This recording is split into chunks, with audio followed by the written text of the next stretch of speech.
Hello, and welcome to Baha'i Blogcast, with me, your host, Rainn Wilson. This is where I interview members of the Baha'i Faith and other friends from all over the world about their hearts and minds and souls, their spiritual journeys, what they're interested in, and what makes them tick. Enjoy.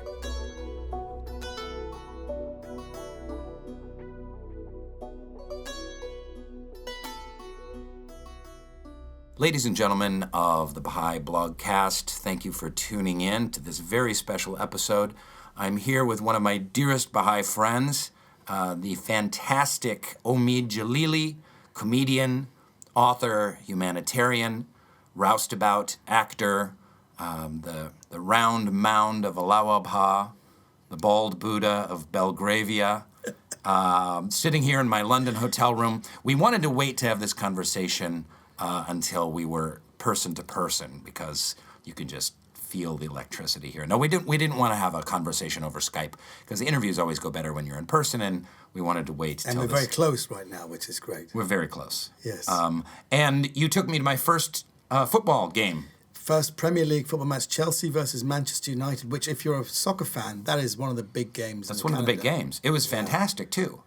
Didn't I say, just before it happened, let's wait, there could be a dramatic ending, and there was. And right 30 seconds before the game was over, 30 seconds, Chelsea tied it. He was just telling me some story, and I was saying, I wish Rainn would shut up, because something good could happen any minute. Although you were checking your Twitter, and I had to nudge you when, yes, when Man U almost scored. Yes. And you were like, thank you. Thank you, it was great. Okay. And in fact, there was a big fight on the touchline. I just saw as well.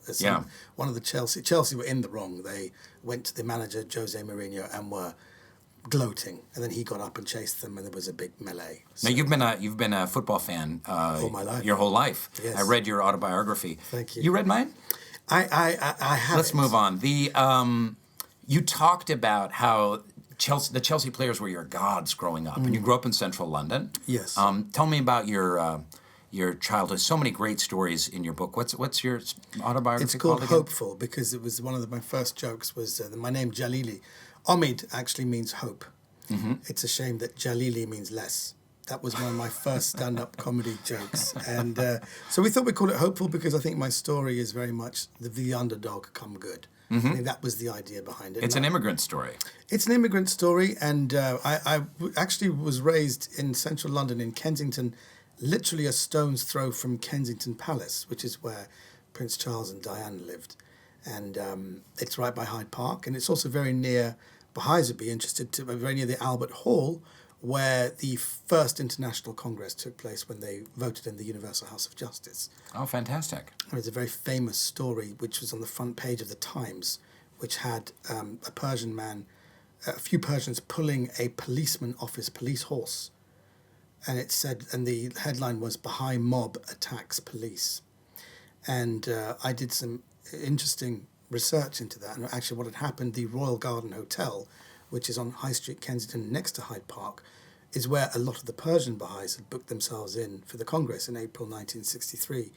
And on the first day, there were so many people were kissing each other and saying Allah Akbar, they spilled out from the pavement onto the road. And there were so many of them, there were hundreds, that the police horses were brought forward to push them back. And all the policemen could hear was Allah Akbar, Allah Akbar, kiss, kiss, Allah Akbar. And he got angry with them because could you move back? And then he said, could you please move back, you crazy Allah Akbars? And a Persian Baha'i went, Allah Akbar, because they thought he was a Baha'i as well. And they went to grab him, and someone took a picture, and it looked like he was being pulled off a horse. They were going to try and kiss him. They were trying to kiss him, and it was the headline, Baha'i Mob Attacks Police. So that's where I was raised. That actually a stone's throw. Whenever you tell a story, I don't know if it's a setup for a punchline. It's true. That's a true story. Oh, that's fantastic. And what brought your family to England? When did they move here? They moved here. In fact, it's an interesting story. They met in the 1950s, and my mother was a dressmaker, and she always wanted to move to London because Carnaby Street, again, not far from where we lived, was the centre of fashionistas and dressmakers. My mother was a dressmaker, and she said, if you want to marry me, take me to England. And unfortunately, my parents got married very shortly after The Guardian passed away.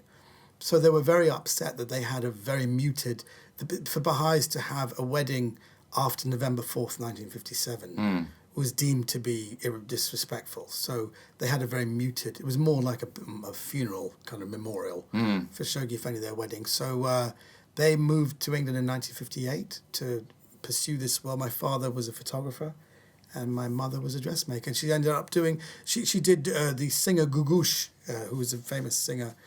She did her costume changes during her. Oh, no kidding. So we were in central London. We had people like so Gugush many staying. Iranian singers have like one name. They're all like Cher. Gugush, Cher, They're yeah. like Blish Duke, Bliblas. Bliblaz. Yeah. Let's just make up noises for me. My favourite Persian singer is... That's the best one. She's fantastic.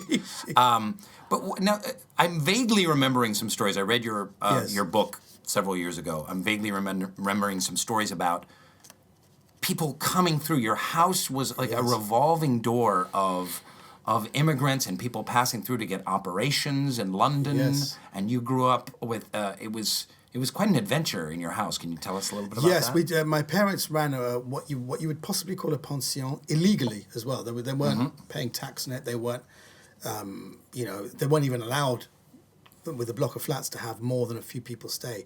We had like 15, 16 people staying, all of them needing medical attention.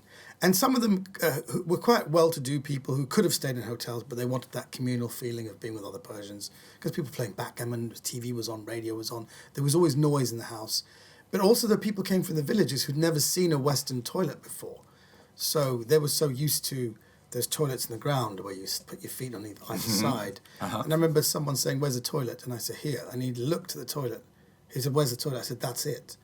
And we shut the door, and then we had a massive crash, and he actually stood up on the toilet seat and literally broke his backside as he landed, and he needed extra medical attention. So lots of funny things happened in the house. I actually remember someone was on the toilet and they broke wind very loudly, and then they must have ruptured a nerve down there somewhere, which was connected to the heart, and he collapsed. And after we broke the door down, we saw him literally with his trousers around his ankles, face in the bath. And he was dead. And I remember we had to take him out, and it was extraordinary. So extraordinary things happened. My home was one of the craziest That's places. the most macabre story that's ever been told on this blog. It is. Before. My family... But he died of a fart. He died of a... Can we say so fart? It can be. Yes. He broke wind and died. It was an extraordinary thing. That's good to know. It's a good lesson. This is why the Djalili family... I'm a minority within a minority within a minority, because even, as a Baha'i, we're not, Muslims, Iranians, Muslims, Baha'is are the minority. And then even within the Baha'i community, my family think, there's the Baha'i, then there's the Jalilis. And then even within the Djalili family, I thought my family were crazy.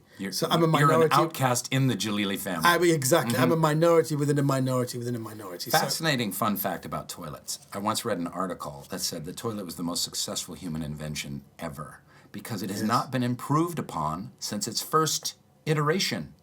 Think about it. It has a U-shaped pipe, right? Mm-hmm. It uses water as a sealer to keep the odor from coming up, and it has the tank.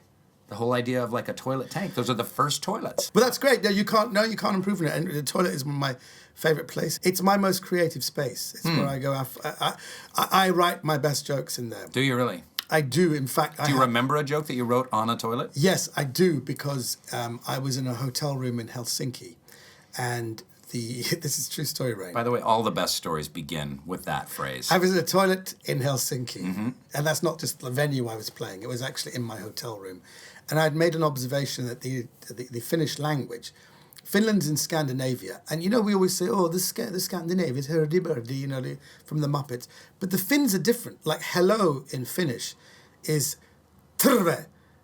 It's like terve. I don't know if they were talking or if their lungs were collapsing. It was a very weird language. So I when I was on the toilet, I thought of this and I said it on stage, and I got like a few walkouts, which was, I said, hey, Helsinki, your amazing language. I was on the cab on the way to the hotel, and I broke wind. I farted loudly, and the taxi driver said, hey, where did you learn to speak Finnish? And then he said something in Finnish, which later meant, for God's sake, open the windows. So that was on the toilet. I thought of that. That's fantastic. I think I did a little joke for you when you rang me up. You rang me up on the toilet. Yes, I said, I did that. Here's the sound of my career, and then I put the toilet and I flushed to make the sound of a flushing. My son and I went to Iceland, and I was struck by just how long everything takes 5 times as long to say in Icelandic. Yes, it's ridiculous. So they'd be on the bus, they'd have an English and Icelandic translation, so they'd say, welcome to Iceland. Exactly.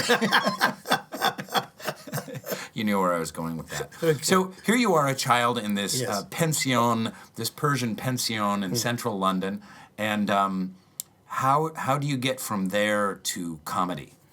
Well, that's a very good answer, because my one of my favourite comedians in Britain is a guy called Harry Hill, who made me laugh so much. I remember crying with laughter after half an hour, and I couldn't laugh anymore. And then I read he was a doctor, and he felt that as a doctor he did better making his patients laugh than actually the medical procedures that he was taught. So he left stand-up. He left medicine and went into stand-up comedy. And then I noticed my parents, they tried to create an atmosphere of fun. It wasn't just playing backgammon and enjoying ourselves. Like, they would always do jokes over breakfast. Would you like your eggs boiled, scrambled, or fondled? They'd always do jokes about, because balls means eggs. Eggs means balls in Farsi. And so they was always doing, and I said, why are you doing this? Because I thought as a young Baha'i, this is quite inappropriate. And they said, no, it makes people laugh. And if people laugh and are happy, they recover quicker. So I made that connection pretty early on, that laughter was conducive to well-being. So that's when I thought, wow, this could be fun. So I was always learning to tell stories. I was always learning at school. It got to be slightly popular, I'd tell jokes. And then when you got to like 14, 15, and guys were, finding themselves sexually, and people were like making out at parties. I never did that, so I just used to, while people were making out, I'd be with someone's grandmother, like telling jokes. I was always that dorky kid who was like telling jokes to someone's grandmother in the next room. So I found that humor was a tremendous coping mechanism, and actually something that was healing for myself as well. And I just like people smiling and laughing. I remember thinking, if you just tell them a joke, and because my parents told jokes and they told stories, I just would repeat those jokes in English and get a similar laugh. So I thought it was a great tool to communicate. And also, being an ethnic minority, I always felt very keenly I wanted them to like my Iranianness. Because, when I was 13, 14, 15... Was that a source of a lot of your humor? Well, it was, because, the Iranian Revolution happened around 78, 79. Mm-hmm. So all people saw on television was Islamic fundamentalists beating their chests. And there was always awful images coming from Iran. You were a teenager at that time. I was not just a teenager, but an adolescent. Mm-hmm. So with hormones raging, with girls finding, oh, he's from Iran. Ugh. I even pretended I was Italian for a while, which didn't last very long. And I didn't want to be Iranian, but then when I accepted it, I thought, well, maybe I can do jokes about Iranian culture and my Iranianness to gain favour with middle-class, kind of Middle England. Did you experience a lot of prejudice being an immigrant kid in the 70s in London? Yes, I did. So it was a way also to... I don't want to, ingratiate's the wrong word, but to make friends, as a kind of social lubricant, and to have people get to know you. It was, and I think that a major handicap I had, age 14, I became very attached to some bum fluff, a moustache I had, because I thought I looked like Magnum. Who played Magnum? You had a Tom Selleck mustache at 14? Yes, probably even earlier at 13, and everyone said shave it off. And I said no. And I said no. And I didn't realise that was the source of all my unpopularity. They thought I would look weird. And so had you shaved your mustache, you probably would not have become a stand-up comic. I probably would have had my first go at making noise. I probably would have had a girlfriend at 15 or 16. Mm-hmm. Not that I didn't even want a girlfriend, but I always felt that people were disgusted by me, and they were disgusted by my culture. So, I think had I shaved it off, my life would have been very different. I probably would have been... I would have Prime Minister. Well, not Prime Minister, but I probably would have gone into computing or something. But I'm very glad that I was really awkward, as I'm sure you were. Weren't you an awkward? I was a very awkward youth. Yeah. Yeah, and humor is a coping mechanism and a way to get by. And Yes. for me, you know, quite honestly, if I made girls laugh, then they liked me and wanted to hang out with me more. Yes, exactly. And I was very insecure, so I just went down that path. So in a sense, you could say it's a classic case of a young, displaced, ethnic minority immigrant mentality, very ugly, unattractive to girls. Boy trying to find his place in the world by trying to be funny and have people not so much even like him, but warm to his culture. Because again, I felt very Iranian and to feel that accepted. But you've used your comedy to kind of bridge the gap of different cultures. I always feel like when I see one of your shows that I learn something about Persian culture and I come away with a warmer feeling about Persian culture after one of your shows. Even if you're making fun of some aspects, Yes. there's a warmth there. There's a love there. And have you built a lot of bridges? Are you? I've burned a lot of bridges as well. Certainly, we'll get to that. Well, I learned, this is what you learn as well. You learn from your mistakes. I remember there was a big Nowruz party I was hosting once in 1996. And they asked me to do it because it was a big London thing. It was at the Ealing Town Hall. There was like 500 people there. And they goes, Omid Djalili, we want you to speak in English, but also do Persian translation. And I was saying, why? Yeah, there's some Persians there. It'd be nice for you. And I said, but they can speak English. No, but it's nice. It's Persian New Year. And I got it into my head. I said, this is really wrong. This is really wrong. There were a lot of English Baha'is here. There were a lot of English Baha'is aboard. They're English friends. This is wrong. So I went up there and I said, friends, this is a Nowruz party. We're going to have some dancing. There'll be some food. And just kick back and relax. And we're going to start with some music. As his little translation for the friends in Farsi. And I said in Farsi, quick translation for anybody who's been living in this country for over 30 years and they still need a translation.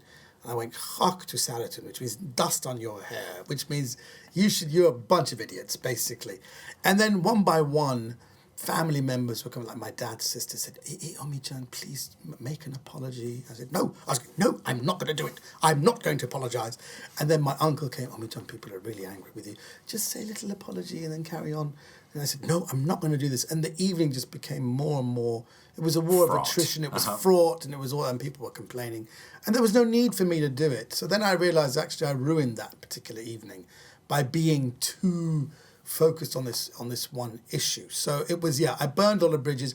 But this whole thing, if you're saying if it did make people warm to culture, I think if anybody, like, George Lopez does great stuff and he's Mexican, and if you love him, you kind of like Mexican culture a bit more. When I see Dave Chappelle or Chris Rock do really well, I think, I really love Black Americans. I love African Americans. So I think I was very glad to be part of that first vanguard, because we've never really seen Iranians doing stand-up comedy in the mainstream of Britain. That was the idea. So how did you go professionally into comedy? What's the first time you were on stage? You went to college in Northern Ireland. Did you start doing comedy there? You were studying theatre? I studied theatre. It was really when I finished university. I did some theatre, and I met my wife, who had been at university with a famous comedian called Alan Davies, who was a very well-known British celebrity comedian and a very good comedian. And she said, why don't you try it? And I said, try what? She said, stand-up comedy. I remember saying, what's that? She took me to the Comedy Store, and I'd never been. And I was shocked that she thought I could even do this. It was stand-up comedians with stand-up sets.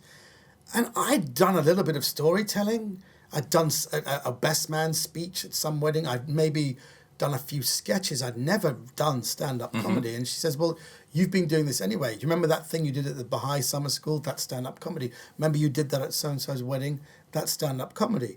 So I said, well, will you help me? So I put together a 5-minute set.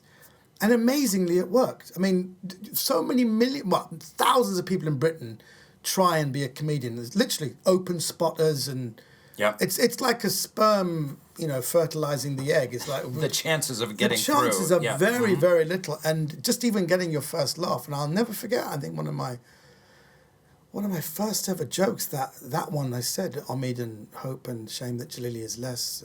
And then another night I said, my name is Omid Abu Abdel Qasim Ittihad Ibrahim Mamduh, but call me Trevor. I think that was one of the first jokes. So I'm glad it still gets a laugh. There was all this nonsense which would make Baha'is laugh, but I never thought The stuff that's the thing. That's why I love this idea. My wife is very against the term non-Baha'i because it's so stupid. We are all people, and if you use the word non-Baha'i, it means you haven't understood the Baha'i faith. Nobody is a non-Baha'i. So she was saying, because I was saying it's amazing that Baha'is laugh and then the non-Baha'is laugh. She goes, get that out your brain. This is back in the 90s. Do not use that. And she was a new Baha'i. She goes, get that word out. There's no such thing as a new Baha'i. This is ridiculous. There are just people, and what you do is if it's funny, it'll translate. So when I did that shift, that the stuff I'm doing for Baha'is, and then here's some stuff for non-Baha'is. Once I got that out of my brain, then I realised you can perform for both, and it doesn't matter. Whatever funny is funny, and that's when that was a very important lesson to learn. And then I started a journey of trying to build up a 20-minute set and. Was that just magical when a joke that you had created in your head, run by your wife, and you try it on stage, and you get a laugh, you get a big laugh from a crowd? It is magical. Was it like an electric shock? Yes, it was. And it was, but then again, I had been getting laughs from the Baha'i audiences, but it was a shock where there was people with literally, in those days they could smoke indoors with beers in their hands, and they'd just seen an act that was quite filthy. And I thought, how am I going to follow this? And they did laugh, and it was extraordinary. And in general, one thing I learned in comedy, if I think something's really funny, and I can do that, they will laugh. If I think something is really off the scale funny, that's when they don't laugh. Like I remember, here's an example of something that I thought I nearly died laughing. I did it to myself in the mirror, and I was on the floor. I got lightheaded, and I thought I was going to die. I thought I was going to die.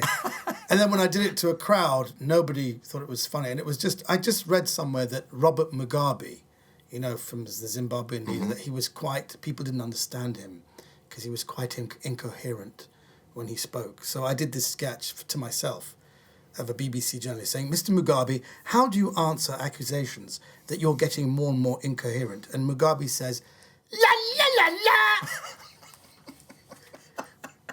Which I thought was the fun. But can you imagine doing that in front of an audience and just like nothing, just silence, absolute silence? I once did an industry event and I was introducing Forrest Whitaker, and okay, there's something you thought was funny. I thought it was so funny, and fortunately, Forrest Whitaker was canceled from the event. Okay, so I didn't use the joke, but it was said I said, ladies and gentlemen, the next guest, I'm so honored to introduce. I remember when I was starting out in the industry, I met this man, Forrest Whitaker, and he gave me words of advice that I'll never forget. I said, Mr. Whitaker, do you have any inspiration for a young actor? And he turned to me, he looked at me, and he said, it's not a similar joke. That's funny. Because he's so mumbly, Yeah, exactly. That's great. I was so excited to tell it, but I'm glad he didn't show up, and I'm glad I didn't tell it because it might have been a little too offensive. I love that. And that kind of stuff it's very, very funny. And yours was fantastic mumbling, but mine was a selection of jazz notes. But I remember doing it 5 or 6 times. It was la la la la la la la. That's it. That's the one. And I think that's what finished myself. But you see, what you think is really funny sometimes will not translate. Sure. So, any other problems being marrying comedy and the Baha'i faith?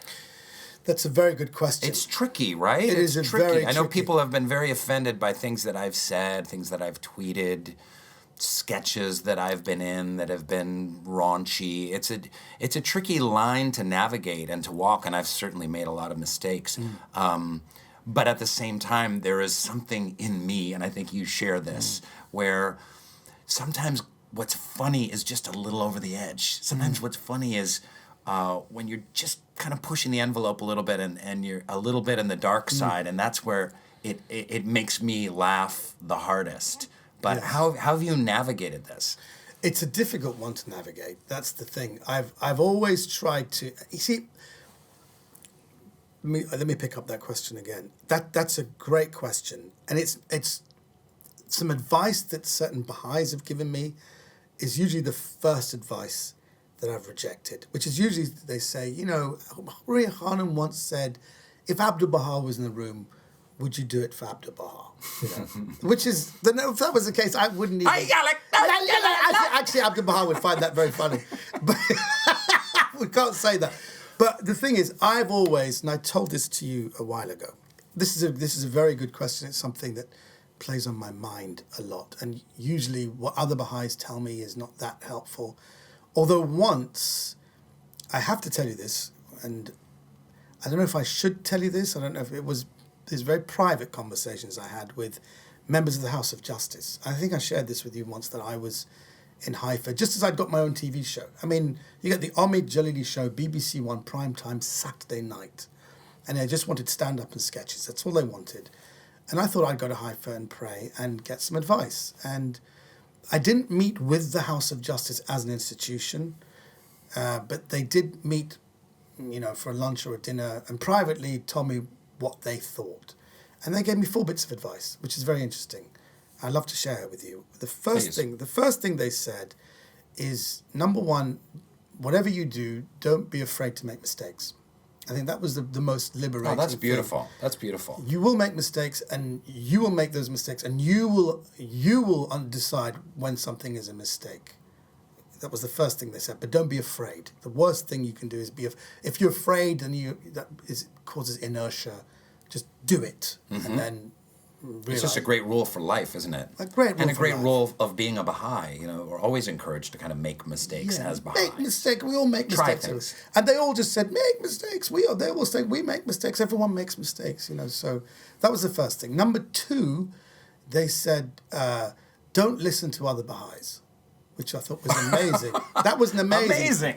That was the most amazing thing they said. Like, they even were saying things like, they were joking amongst us. They said, Mr. Mitchell here is very funny, Glenford Mitchell. But if he was an authority of comedy, then I wouldn't listen to. He's not an authority.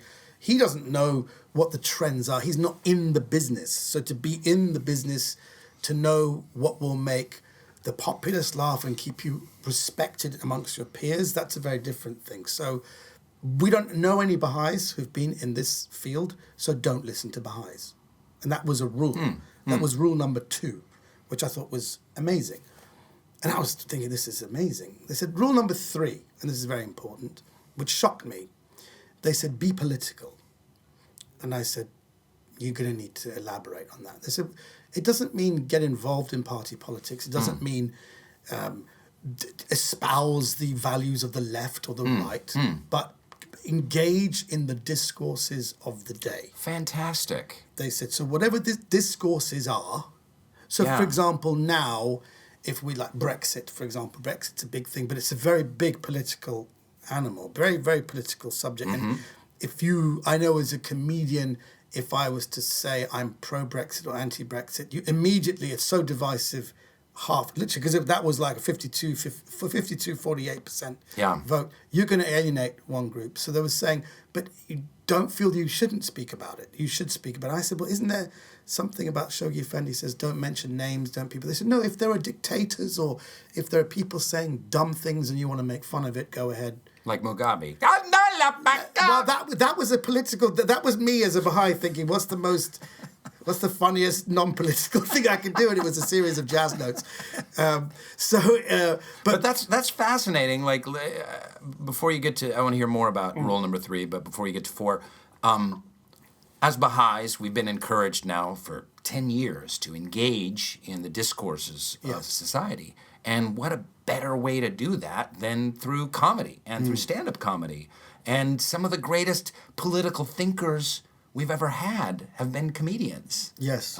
Some of the people that have really unraveled the essence of who we are culturally or what's going on have come from comedians. So it's a great way to foster dialogue. They actually said in the future comedians are going to be seen, this is from the House members saying comedians will be seen as intellectual luminaries, maybe even seen as the philosophers of the time. So we'd like you to be that kind of comedian, or at least aspire to be someone who will be a force of good, rather than just someone where you laugh and you forget about it. I always think about, and it's not a popular comedian to bring up right now, but I have to just while we're on this topic of Louis C.K.'s amazing monologue where he's on the airplane, they're in first class, and the Wi-Fi goes down, and they're flying from New York to L.A., and the guy next to him says, the Wi-Fi went down. Can you believe this? And he went that whole monologue about, can you believe it? We're flying through the air 20,000 miles above the earth and sitting in these marvelous chairs, and we have, at our fingertips, we have the ability to find out any piece of knowledge that exists on the planet. And this guy goes, oh, that's BS. And I think about that all of the time, like the miracles that are around us all the time, but our inclination as humans to focus on what's wrong or what's broken or what's not going right or what makes us unhappy or frustrated, and to overlook, all the miraculous things happening around us. He just said, didn't he say that we're living in the most amazing time with amazing things given to the worst generation, like the most entitled, appalling generation. Yeah, and I think if we can comment on that as Baha'is in a nice way, like, for example, what I said to you the other night, it was very difficult. It was a new material night. I'm preparing for we'll get to point 4, by the way, from the House of Justice in a second. But it's a difficult one because you want to be able to be relevant in a way which is also kind. Like, for example, there was a new material night, and they said you could get on at 9 o'clock.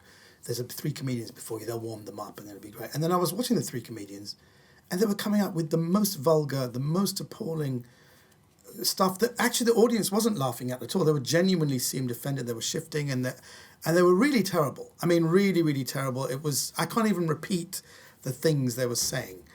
And I thought, well, ITV are going to film my set. The cameras are there because they're going to show it to the ITV bosses.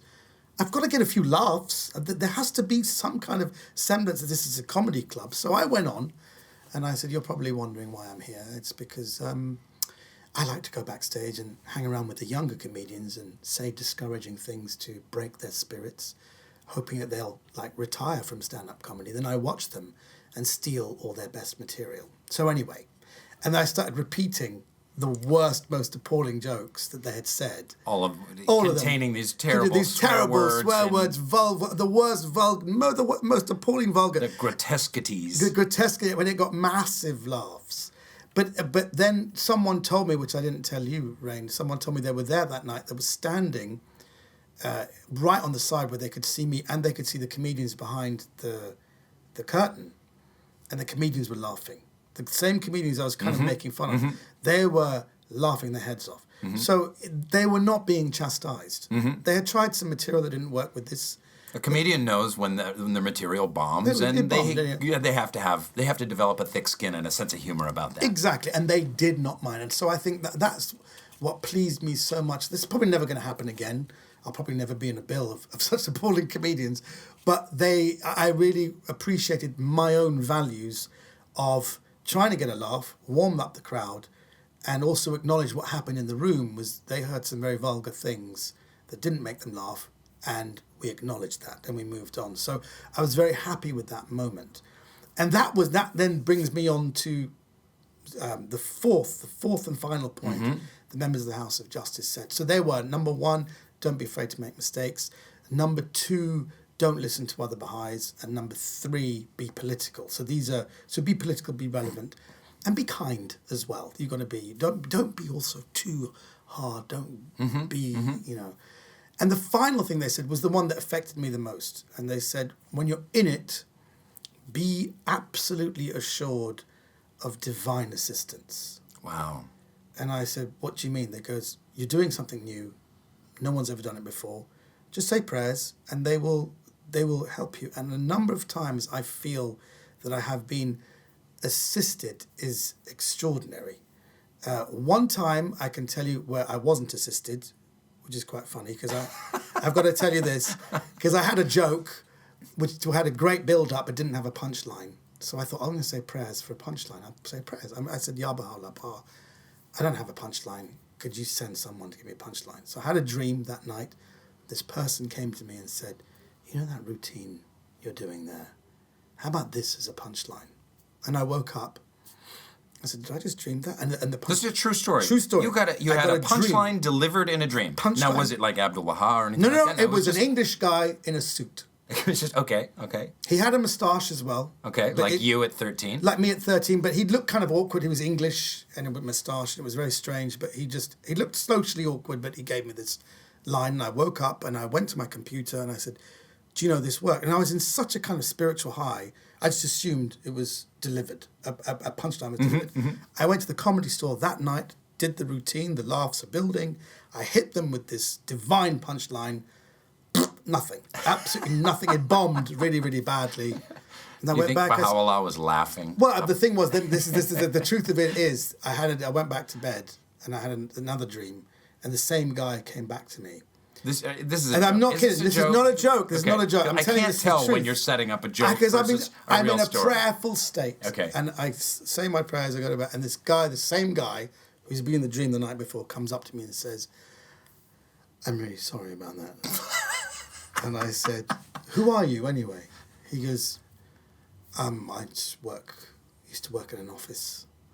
I said, "Are you Baha'i?" He went, yeah. I said, "Are you a comedian?" He went, "No." I said, "Well, why are you sent?" He goes, "Well, I did the Christmas party and I really stormed it and everyone loved it. And I thought, I heard the prayer and I thought I'd give you this line." I said, "You know what? Baha'u'llah, next time," I said, "could you send me a George Carlin or a Bill Hicks or a Lenny Bruce?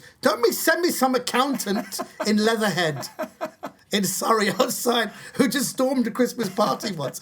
So I think that was almost God saying, you have to do the hard work. There's always a reason for these things. And you think, no, actually, I hadn't done enough hard work. And actually, sometimes you can build a story and there is no punchline. You just have to drop the routine. But it was a real admonishment to work hard. I think in any work, if you speak to anybody, you meet Faribor Sahba, the guy who was, helped put the Ark together.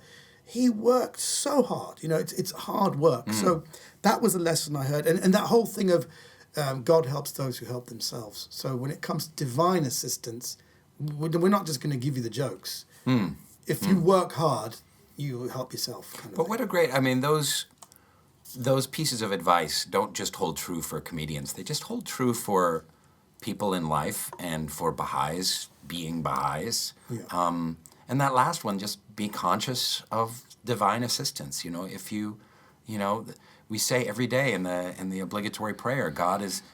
I think about the phrases that God wants us to know about Him, and God is the help in peril. And if we need help, we can call on God's assistance and be assured of divine assistance. It's so important to realize that. And also what you pray for is important, because I've got another quick story for you. And it's a very private story, but I did tell this to the Irish summer school this summer. And because it also involves soccer, the World Cup was on and Iran were playing Morocco. I happened to be in Haifa at the time. And the game kicked off at 7 o'clock Haifa time, and we're still by the Pilgrim House at 6:15. And I said to my wife, "I'm just going to go in the shrines." She goes, "You're not." I said, "I have to." She goes, "Please tell me you're not going in there." I said, Iran is the cradle of the faith. They're playing tonight. I just have to You prayed for Iran. She goes, "You can't do that." I said, "I'm going to go in there." And I went in there. I went to the shrine of Abdu'l-Baha. I felt to go to the shrine of the Bab was a bit much. A bit cheeky, a bit as you'd cheeky. say. And there was no one in the shrine of Abdu'l-Baha. So I had an internal conversation. I said, "Abdu'l-Baha, you know I'm here." I said, "I've got to go in a minute. It's kick off in a few minutes, but I have to do this because I'm the only Iranian here in Haifa, even aware there's a game, and I have to say this prayer. I am not going to say a prayer for Iran to win because that wouldn't be right. Well, there are many Moroccan Baha'is. All I'm saying is if it gets to 90 minutes and it's 0-0, give me something to get excited by. That's all." And I walked out quickly. And we were watching the game. We're at the Dan Panorama, which is overlooking the terraces. And it's 90 minutes have gone. It's 0-0. And in fact, Iran haven't even had a shot at goal in the second half. 93rd minute, there's a free kick. And I said to my wife, and she's reading a book, I said, "Look, watch this." She goes, "What?" I said, it's the last kick of the game. And I remember the Iranian pip guy kissed the ball, put it down, crossed the ball, and a Moroccan guy headed into his own net. Oh. And so Iran won 1-0. You could have heard us scream. I think Terrace 19 could hear me screaming. I was saying, "Prayers work, prayers work." And my wife just said, "If prayers work, why don't you pray to lose a bit of weight now and again?" Just pray to cut some of the fat off your face. And it made me realize, actually, it was another lesson for me that prayers are so powerful, but be careful what you pray for as well. So you can pray for your career. You can pray mostly to pray to be of service. And I think that has been my having done all the books 1 to 7 now, I'm very service orientated. So I'm trying now it's affected my comedy, that I want people to laugh and I want people to think a bit, but I'm there to serve the people as a stand-up comedian. And I think that is what those 4 bits of advice that I was given back in 2007, which was all these things about don't listen to other Baha'is, be political, divine assistance, if it is serving the people. And I think that's why I shared those 4 things, because it's all about service. That's beautiful. And you brought up doing the Ruhi books, and you did 2 this summer, you said. I did 6 and 7 this summer. With your wife. And I think a lot of people might have the misunderstanding that, oh, you're a famous stand-up comedian and you jet around the world doing stand-up specials, and that you're excused from having to do the hard, intricate work. I don't know. I'm just thinking that perhaps there might be some people with the misunderstanding that you might think that you're excused from that. But I love that you're doing the Ruhi books. You're involved in the institute process, the core activities, and how long have you been really active in doing those in your community? And what have you learned? What are your struggles? What's it like being a comedian and being in the process of community building? First of all, can I answer the whole thing of the feeling that you're above it somehow, or feeling that you've been excused? That would only mean that I would be depriving myself of all this. Because I did book 1 and 2 around 2000, 2002. And I really enjoyed them, and they were in a nice group of friends.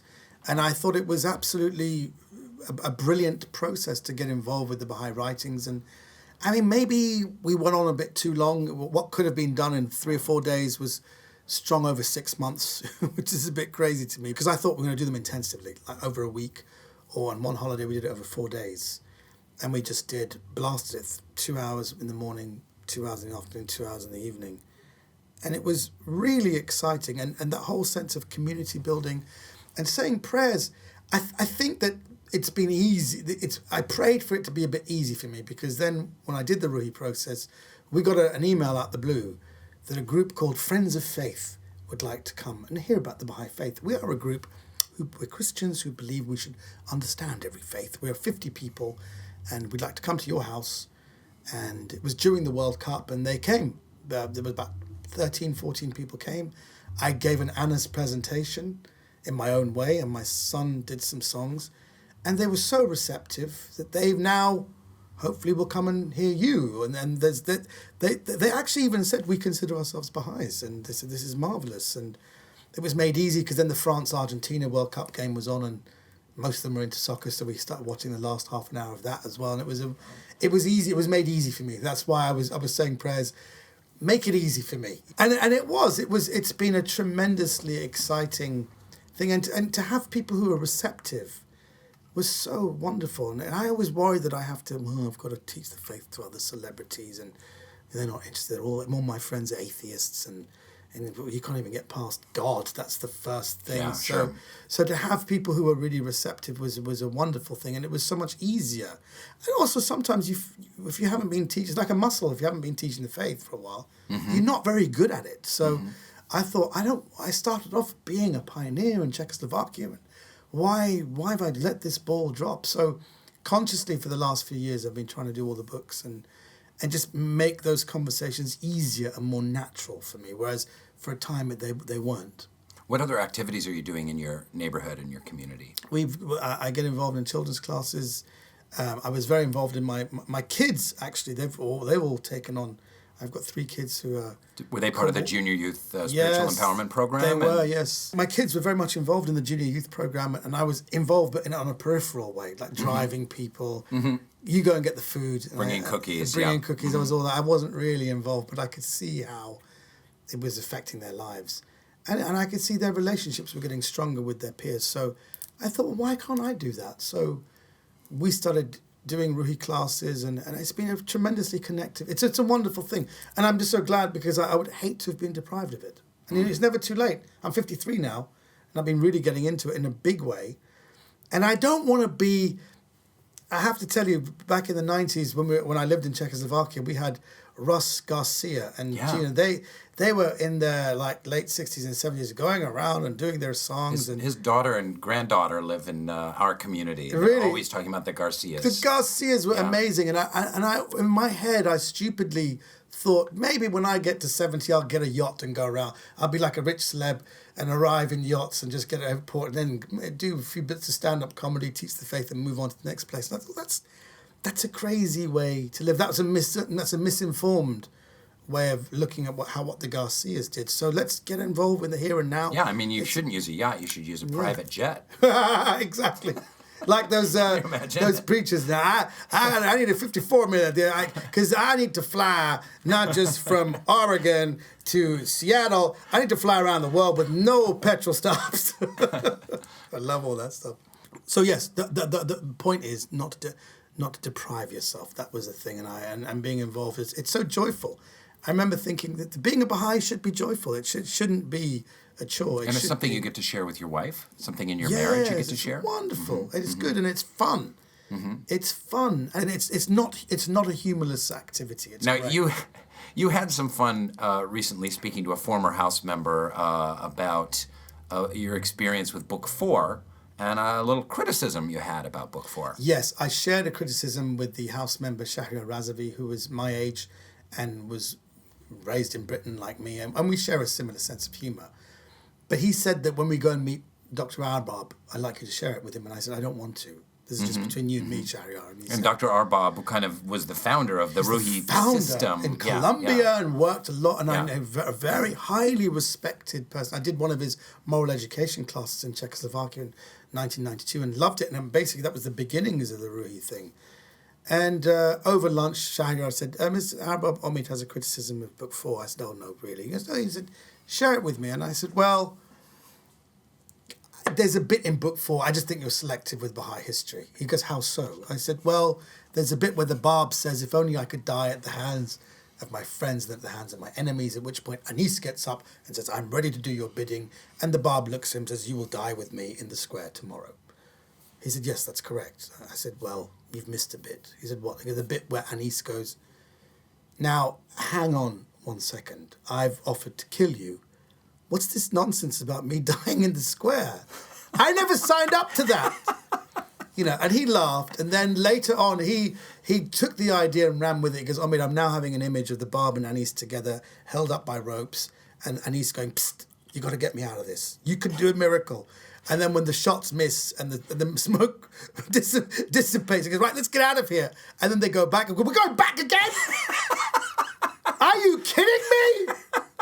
So it's great that we had a laugh about it. So and I think that's the thing. You can, once you get into these things, to even share an observation like that, I wasn't slapped down for it. Which then I think that's what made me feel that I'm okay in this process. That's fantastic.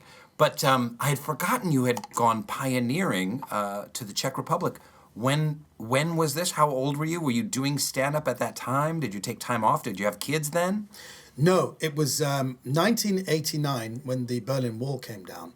There was lots of Baha'is who were there giving out pamphlets on world peace to all the East Berliners. All the East Germans were coming across the border at the Brandenburg gates, and some Baha'is were coming back saying, we've got to go, this is the place to be, this is an exciting time, the world is changing, these are tumultuous things. So we drove out to Berlin, and before I knew it, I was giving out pamphlets to all, and East Berliners were really that communist stereotype. They were drably dressed, they all looked white, they were all undernourished, and they were like saying, just typical pure souls, and I was moved giving out these things. Welcome to the West. What is this? It's a Weltfrieden. It's world peace. Because, das ist schön. That's a Dankeschön. And it was like amazing time. And then they said, there's going to be another revolution in Czechoslovakia. Let's go there. So the Baha'is went there. There was the Velvet Revolution. And we met Baha'is who'd been Baha'is from 40 years ago. And then Kind of Baha'is from behind the Iron Curtain. Who'd been Baha'is for 40 years, but had no contact with Baha'is, only through letters. So that was a very exciting time. And then I moved there. And I'm actually in that, that magazine, the Baha'i Faith, after the World Congress, there was a magazine called Baha'i Faith. Mm-hmm. I'm on page 3 or 4. There's the first local spiritual assembly of the Baha'is of Bratislava, which is Slovakia now. And you'll see me, big hair, like a jacket with my hands over, just standing over, you know, that typical Baha'i Persian, hands crossed in front of him, looking really humble.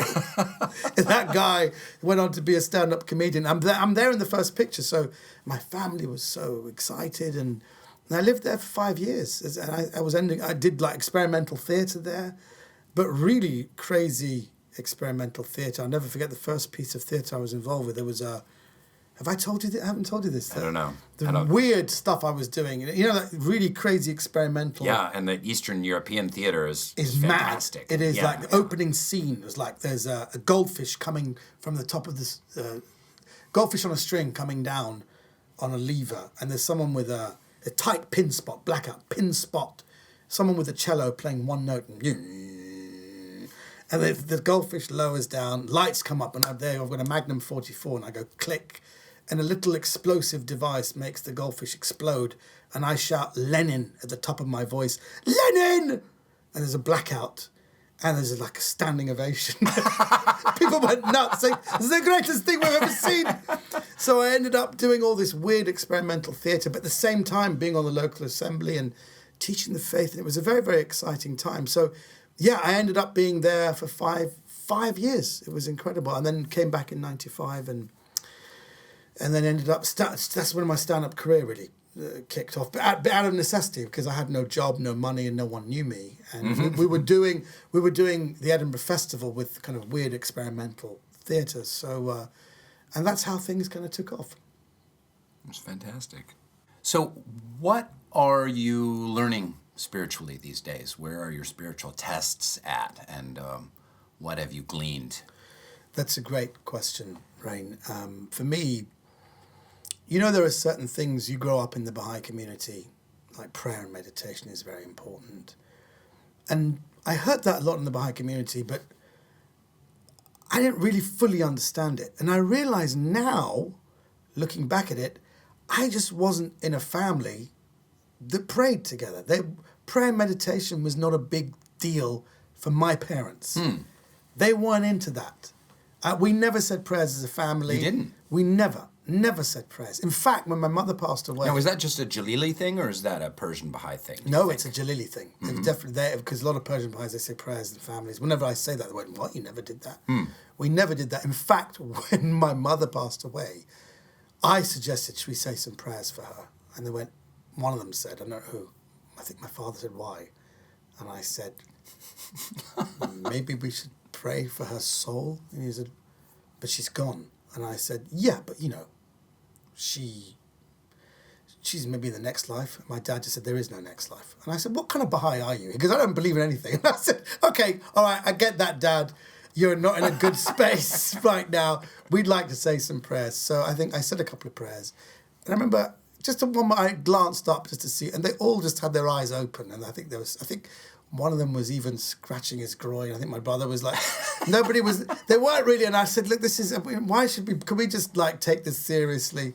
So I just wasn't raised in a family that prayed. It didn't mean they're a bad family, but prayer and meditation, I don't think I fully understood it. So it was something in the last couple of years I've tried to deepen myself. I'm trying to understand. So I came across this quote, which I think explains it very, very well. If I can share that with the Baha'i blog, there's a wonderful quote here that says, prayer is the essential spiritual conversation of the soul with its maker, direct and without intermediations. You don't have to go through anyone. There's no priesthood or anything. No clergy, no translator. Exactly. It's the spiritual food that sustains the life of the spirit. Like the morning's dew, it brings freshness to the heart, cleanses it, purifying it from attachments of the insistent self. It is the fire that burns away. Which is Satan, by the way. We've talked about that on this show before. The insistent self is the Baha'i concept of Satan. That's what Abdu'l-Baha said when he arrived in America. They said, do you believe in Satan? And he said, yes. I said, well, how do you describe Satan? He said, the insistent self. Yeah. So what is that? What is that sentence again? It does what to the insistent? It basically, like the morning's dew, it brings freshness to the heart and cleanses it, purifying it from the attachments of the insistent self. The me. It's the fire that burns away the veils and a light that leads to the ocean of reunion with the Almighty. On its wings does the soul soar in the heaven heavens of God, the heavens of God. That's a plural. It's not just one heaven. There are many worlds of God, and draw closer to the divine reality. Upon its quality depends, the quality now of the prayer depends the development of the limitless capacities of the soul and the attraction of the bounties of God. And here's the bit I loved. But the prolongation of prayer is not desirable. And that's the thing I remember coming from a non-prayerful family and people saying, let's say, I remember once someone said, we're going to start with some prayers and then we've got like 2 hours and then we're going to have a consultation. And he gave prayers to everyone. And he goes, Omid, could you just read the story? It starts on page 27 and it finishes on page 32. I said, now hang on 1 second. This prayer session is going to last an hour and 15 minutes. He goes, yes. I said, but that doesn't leave any time for consultation. Why are we saying prayers for an hour? He goes, well, we'd like you to do it. And then what I did, I just proceed. I went from 27 to the end of 32. And then he actually said, Omid, you didn't read the whole thing. I said, look, you're breaking the spirit of the prayer. He goes, we'd like you to read the whole thing. I said, well, I didn't. And there was tension in the room, and I kind of ruined it. But what I'm saying is that I love this thing. It says, now, we should talk about that, but the prolongation, what do you think that means? The prolongation well, I was going to say, not desirable. Yeah, I think that it's the quality of the prayer, not the quantity. So it's if you say a short prayer with a pure heart and a radiant heart and in beseeching your Creator, really connected, it's better than saying 1,000, fire tablets or tablets of Ahmad. But I also imagine, and maybe I just made this up, that it has something to do with back in the old days, there was something like you were considered more holy the longer you prayed. Oh, yeah, that's so stupid. Yeah. Someone might be an ascetic and go into a cave and pray for 18 days straight, and people would be like, oh, that's Omid. He prayed for 18 days straight. He's so spiritual. And I think this is saying, like, no. It really has nothing to do with the quantity, with the length of the prayer. So before I go on stage and say, God, give me laughs tonight, thanks. That's enough. There you go. That's a prayer. It's said with real sincerity. And I love that. I just love that that's in the Baha'i writings. The prolongation is not desirable. But prayer is so interesting, and I've talked about it before on the show. I have such a negative reaction to children and youth in the Baha'i Faith being trained to say prayers out of a prayer book, especially now that they're on the phone. They open up their phone like they're opening up Candy Crush, and they read that prayer in that lackluster voice. Oh Lord, well, da va va va va va va va va, and there isn't any spirit or soul or connection to it. And when we pray with our son, if he does that at all, we say, you know what? Let's stop. Let's look at what this prayer is saying, and let's say it again. And let's really try and connect with Baha'u'llah. Mm-hmm. Turn our hearts. We've been to Baji. What is it like? Let's picture Baji in our minds and beseeching God, opening our hearts like one of those radar that's attuned to the stars. Those radar dishes, and we try it again, because I think that a short prayer, but said with great focus and a big heart is more powerful. I believe that. I really do. And it's as to what it actually is in this quote, it really is a connection between you and this divine spirit. So it really is a conversation, and it really is in this wide, massive world where you're just a tiny speck. You can somehow connect with an almighty being and have a one-on-one conversation, just basically saying, help me. Help me. Because that's even atheists say, at my worst times, I think if there is something out there, please help me. And that's kind of, to me, what prayer is. And you can pray for, I've seen people in the shrines saying, help me God, and they're literally putting fingers towards their pockets, like, I'm doing the money. I need money. Wow. I've seen people say, please, need some cash now. I've seen people mumbling, cash, I'm dying. Bank manager. Are you a lip reader? How are you? I'm watching these people like they're trying about what the Why are you stalking people in the shrines? He's pulling out his empty pocket. His pockets are inside out. The white bits are trailing out. Is he eating a bit of bread crust or something like that? He's putting his, that rubbing thing with your thumb and the two fingers because I need cash. I've seen people do that. And is that wrong? No, because you're asking for help. And I think that's what it is. I know in my time, I pray for help. I need help. And I love that. And I think that is in the Baha'i writings, and it's okay to do that. but such prayer will transcend the limitations of words and go well beyond mere sounds. Help me! The sweetness of its melodies will gladden and uplift the heart and reinforce the penetrating power of the word, transmuting earthly inclinations into heavenly attributes and inspiring selfless service to humankind. And that is what it's about. Inspiring selfless service to humankind. If that is what validates everything, if that is your sincerest, really authentic drive, that you want your life to be relevant, to be helpful, to be to have service to humankind, that prayer will be answered. It reminds me of one of my favorite books is by the author Annie Lamott. She did Bird by Bird. She's done a lot of amazing books. She writes about spirituality. I think she's Christian. And she has a book about prayer called Help, Thanks, Wow. I love it. And those are essentially, she boils it down that there are 3 essential types of prayer. Help, thanks, and wow. Okay, so we can pray for assistance, pray for gratitude. What would be wow for Baha'i to understand? I get and pray. I think praise.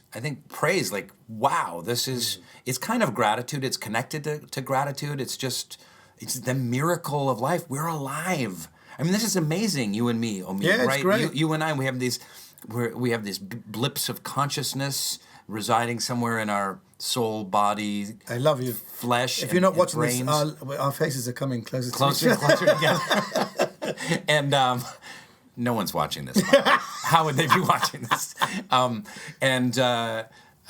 It's miraculous. We've had these lives where we're professional entertainers. We're Baha'is. We've had our struggles and made our mistakes, and we're trying our best, and we're having a conversation about and reading these beautiful quotes. I mean, it's incredible. But to me, when I feel disconnected, the best way for me to get connected is prayers of gratitude. And I don't even open the prayer book sometimes. Sometimes I'm like, Baha'u'llah, thank you. Just for simple things. Thank you for this breakfast. Thank you, for this wonderful life that I have. Thanks for this opportunity. Thanks for this book that I'm reading. Thanks for, this trip that I've gotten to take. Just, we can get so easily into begrudging negativity and looking at the faults in our lives and the flaws around us and the anxieties that beset us, and to turn toward just simple gratitudes can shift our entire day. And I'll say that there's this great guy that I subscribe to his blog called Jeff Kober, Kober, and you can get a daily email from him about meditation. And he's a great spiritual thinker, not a Baha'i. And he talked about how focusing on gratitude is like learning to write with your left hand. So it feels really awkward at first, and you have to train yourself to do things with your left hand. So to focus towards gratitude, towards seeing things with a spiritual lens is like training yourself to do stuff with your non-dominant hand. And I thought that was a really beautiful way of looking at it as well, because our natural inclination is to go towards negativity, anxiety, fear, depression, resentment. It's just very easy, especially in our culture these days, to head down that path. Do you know, you've just said everything so beautifully. And I had the same thought this summer, that gratitude is very important. And I had that thought when I was driving and I stopped and let someone go by. It was very, very wise driving. I thought, well, if I stop here, that guy who's stuck can come through. And they came through. And I put my hand up saying, it's okay. And the guy didn't say thank you. And I went, son of a, say thank you! What the hell? How did you think you are? Then it made me think, wow. I do that too when I'm driving. The resentful "you're welcome" I say. I'm driving like "you're welcome." Exactly. But what must that be like for this God who goes, well, Omid, we just had a prayer for Omid. He's about to go on stage. Prince Charles is 70. Okay, help him. And then if there's no thanks, screw that guy. He never said thanks. So God is shouting down to Omid, "You're welcome." You're welcome. But I think that's what's going on. I think that if you show praise, and it creates a relationship. I think that's what it is. It's not just a one-way thing, help me, help me, help me. There has to be the odd time you say thank you. And then you go into wow. The wow to me is once you've created the relationship, then you've created the relationship, but then beyond that, you know what? There's more to come. There's a wow factor. If you buy into this more, that you can be, your mind will be blown. How do you live in the wow? I Talk think about that's- living in the now, living in the wow. That's it. You've just said something very interesting. It's living in the wow, and it would. I know that when I get really into the Baha'i writings, I have to stop because my brain gets blown, and I have to stop. Do you ever get that where you suddenly your mind's blown because what's beyond this life, and then beyond that, and they go Do you get like that? I can't do it anymore. I just start screaming like Sam Kinison. Like Robert Mugabe. Yeah. But you get like that. You suddenly go, la, la, la, la. I don't understand. My brain can't fathom it, but it's exciting as well. That's fantastic. Now, we were talking earlier about our marriages. We've been married almost the same amount of time. I was married in 95. You were married in 93? 92. 92. And we're recently learning, only after 20 years or 15 years, of how marriage is like a fortress for well-being. Do you want to talk about that? Like Yeah. the experience of a newfound experience of marriage later into your marriage? We talked about this in a specific lull during the Chelsea-Manchester United game when I think the players were taking a bit of a break and nothing much was going on. And we were just saying how words like a fortress for well-being is something, we'd always heard that, but we didn't really know what it meant. And it's only now I get it. First of all, the word well-being is very important. We're always looking for well-being. I know in the summer, I look at myself, I was swimming every day, I was on holiday, eating good food, I wasn't doing too many carbs, lost a bit of weight. There was well-being. Now I'm a bit of a slob and I've got nothing but acids flowing through my arteries. I've been eating carbs, I don't feel that well. But then when you think of the fortress as another thing, a marriage can be like a fortress because life is a struggle, life is a battle, life sometimes is a war. And you need a safe place. Your home should be a fortress mentally, physically, and spiritually. So it's a place where you can just be yourself. You can laugh and you can be with someone and your family where that is, it's closed off. And you can then recuperate, actually, and be yourself and really grow and then get ready for the next day before you go out in the world. So M. Scott Peck describes marriage, ideal marriage, as two people in support of each other's spiritual growth. That's very beautiful. In support of each other's spiritual journey. Yes. I thought that was like the most Baha'i way of, and that's in A Road Less Traveled, for those of you who haven't read that. I read that years ago, fantastic book. Great book. Yes, my problem is sometimes my wife said, we've been talking about you for like 26 years. Maybe could I say something? Because I'm quite happy to pontificate. She goes, my God, you ramble so much. You go on about yourself. I realised I never really asked anything about her. I just thought it was all about me. But I do think it is about each other's spiritual growth and how wonderful it is to be there for someone else. But it really is a fortress. And I think that that's something that I've really understood and really appreciated and really give thanks for that. Because if you consciously build the fortress, make it stronger, make it more beautiful. Like, for example, my wife and I, we realised we like waking up early and having a coffee together because no one else is involved. And now what we do, it used to be 7 a.m. You have 3 kids, they're off and they're off in They're university. all off in the world, they're all doing their own thing. Yep. So now we wake up even earlier.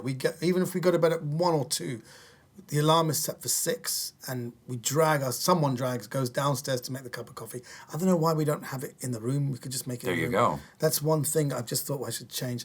But we make coffee, we A wake fortress ourselves. for good coffee. A fortress for good coffee, and we have a coffee. And it's just, we don't even put the TV on. We just want to have us. And it's, when you put the time into the relationship, that's when the fortress gets stronger. And that's something I've really appreciated. That's something we've consciously been working on. Consciously scheduling time to connect. Yes, I think that's important. Do you pray or read the writings and share in that way? Besides doing Ruhi classes? Well, but things like Baha'i Blog have great music. You have new YouTube clips and people have put prayers out. So sometimes we'll play a bit of music. It doesn't have to be, say, a prayer. But we will often have a period like that. And then we'll have a period of just chatting and talking. And then, I read Jeff Bezos, the head of Amazon. He said to be successful. And then everything he said is what we do. You could wake up, have a coffee, potter around. There's a couple of hours of pottering around. Then he has breakfast with his... And he schedules his first meeting. The important ones are in the morning when your brain's working at 10, and then the fun ones are in the evening. So if you have a very important one, it's at 10. And then if the people that you like but not that important, you put them, schedule them at 4 or 5, and then you're back home again. But I realised that maybe that's just what conscious, enlightened people do now. They spend time together consciously, have coffees, pottering around is part of the process. Just pottering around. Oh, there's a sock in the corner. That's an eyesore. I'll put that in the laundry bin. It's pottering. I love that. Oh, a coin here. Oh, when you do that, don't bend over next to me. I think that's a good reality show for you. Pottering around. Pottering around. Omid Djalili. But it's a good way to start the day, and if Jeff Bezos does it, then it's good enough for me. Great. Omid, thanks so much. This was so much fun to have this conversation. Oh, it was wonderful. Wonderful. I wish I could. We should. Will you do my podcast? Yeah. I don't have one, but I'll we'll just do one. continue the conversation. Yeah, I think that'd be fantastic. Okay. You're a fantastic host, and I hope you cut out all the filth. We talked a lot of filth today. And I apologize. We're gonna cut out some of the filth. We're gonna test the friends by leaving just a little bit of it in. There's gonna be a test audience. You're gonna put this in front of a test audience. No, we're going to test the friends. Oh yes, they'll be tested. We're gonna create tests and difficulties. I used to ask my Baha'i teacher at summer school when I was a kid, growing up as a Baha'i, like, well, if tests and difficulties are so good, why don't we just be the cause of tests to other people? That's a great observation.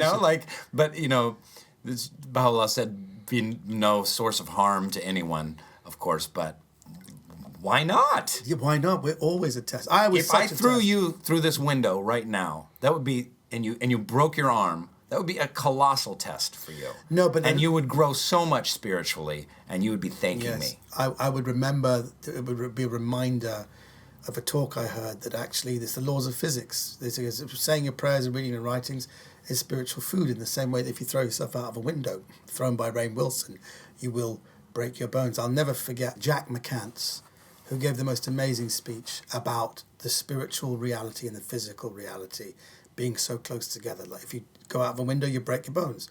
He said, look at this. We got a goldfish in a bowl. And you have a goldfish in a bowl. Did you see him do this? He goes, there's a goldfish in a bowl. Now, the goldfish needs the water because that's the way it keeps alive. Now, that's your prayers and that's your writings every day. The goldfish in a bowl, the bowl is life, but the water there is your prayers and your writings. And you get the goldfish bowl and you throw the goldfish out. And then the people go, there's water. And you guys say, but that's your soul there. That's the fish going flip-flop. That's what happens when you don't say your prayers and your writings. People said, but the fish, you go, don't touch the fish. The fish gonna die.